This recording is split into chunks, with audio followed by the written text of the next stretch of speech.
Get your St. Louis MMA fix at knucklejunkies.com.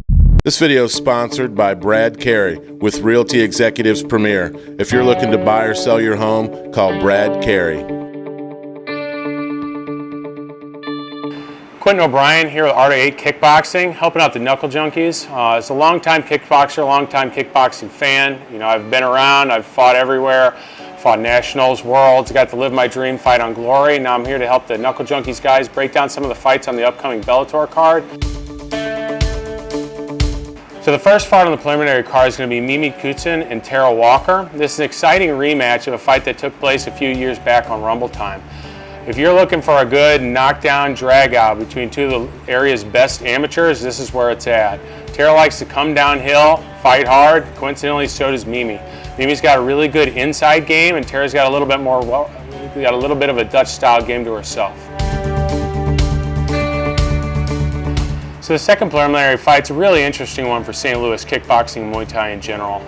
You got two of Ron Smith, what I'll call legacy fighters, going at it with Daryl Cobb and Elmer Klausman. Two of Ron Smith's original guys in Fuad Karanovic and then also Jermaine Andre were the original coaches for these two fighters. And then Elmer went on to go train with Salufo. So what you have here is a little bit of a contrast in styles who have the same origination point. I'm looking for a big fight out of these two. Elmer fights a little bit more longer Thai style game, where Cobb has a little bit more traditional Dutch style game. It's going to be really interesting to see if you have more length or more inside game between the two of them. So the first main card fight on TV is going to be Denise Holt versus Gloria Paratore. This is an interesting fight in that Denise is a little bit more of a puncher. She's got a really good inside game, looking to throw some good inside combos, where you've got Gloria, who fights a little bit longer. It's kind of a moderate replay to what we're going to see in the undercard between Elmer and Daryl. So it's going to really come down to who's going to be able to impose their game more. Are you going to see more inside game out of Denise with a little bit of head movement, come in and put the hamstrings together? Or are you going to see a little bit longer game with long crosses and body kicks from Gloria? The second main card bout is going to be Kevin Ross and Justin Houghton. This is, Kevin Ross is pretty much one of the forefathers of American Muay Thai. The guy's been there, he's fought everybody, he's extremely tough, very well respected.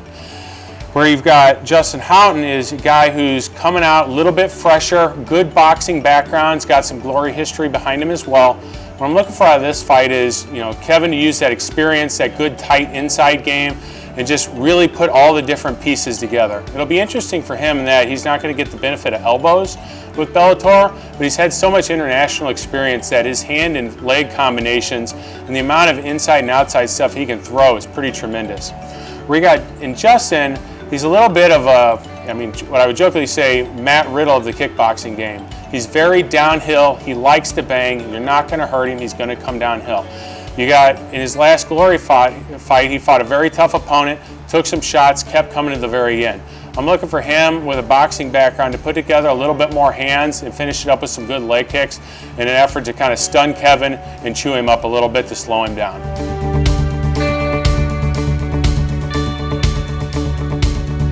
Then after the main card fights, we're going to actually be treated to a special Bellator kickboxing event after.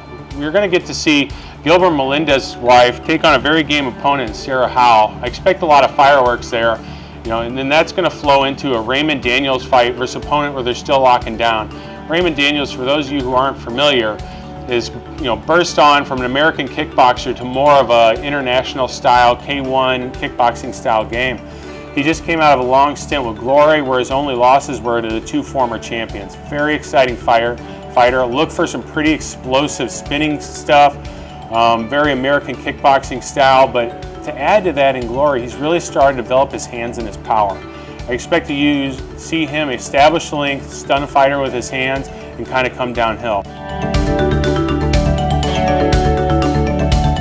So the last fight on the Bellator kickboxing is going to be Schilling versus Cato 2. This is probably one of the bigger shockers out of last year, where you had Joe Schilling, who is a Glory champ, Glory tournament champ, coming out and fighting a relatively unknown MMA guy in Hisaki Cato. The fight didn't quite go like anyone expected when Schilling suffered a pretty devastating knockout in the form of a second round Superman punch with a right. One thing to really note in this second fight, which is kickboxing only, is I would expect to see a little bit different out of Schilling. If you really break down the first round of their fight, Schilling had his traditional kickboxing motion. After he got taken down and controlled in the first round by Cato, he came out in the second round and his head was a little higher, his hips were a little more in. If you watch the fight, when Cato goes for the Superman, he takes that little skip before he lands it. Schilling actually sinks his hips in to counter a shot, popping his head out, eating the Superman punch. I would expect, without the threat of the takedown and the control in between rounds, Schilling to keep his chin down a little bit more, his weight sunk a little bit, and to see more of what we saw in the early part of the first round with a lot of his traditional long 1-2s and long front kicks.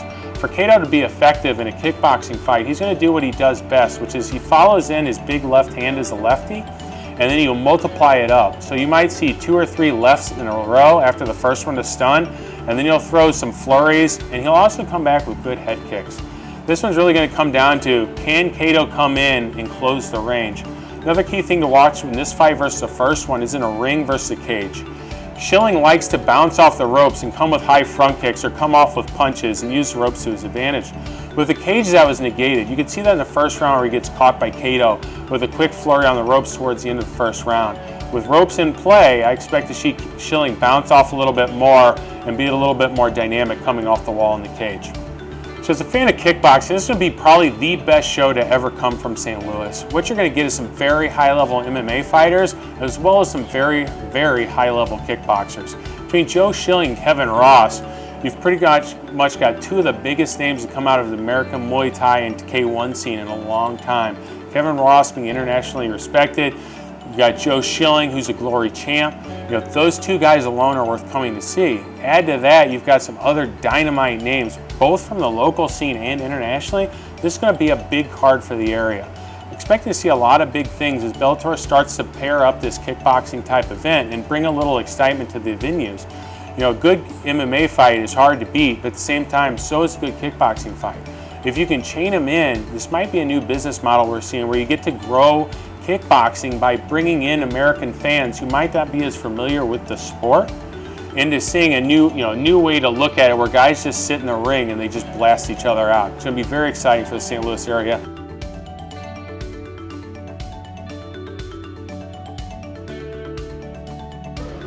Well, I actually got the call from my coach, Patrick. I was at the gym ready to start practice, and he said he can't really name what it's going to be, but he, gave me all the right clues at where it was going to be, and it was a big promotion. And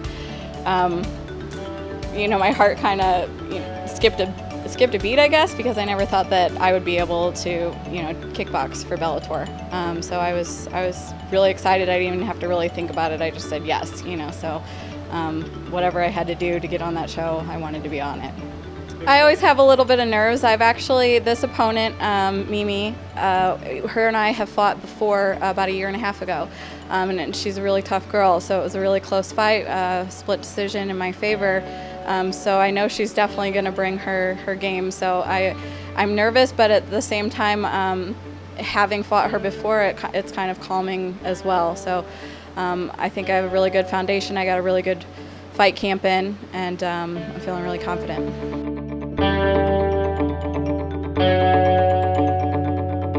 Get your St. Louis MMA fix at knucklejunkies.com.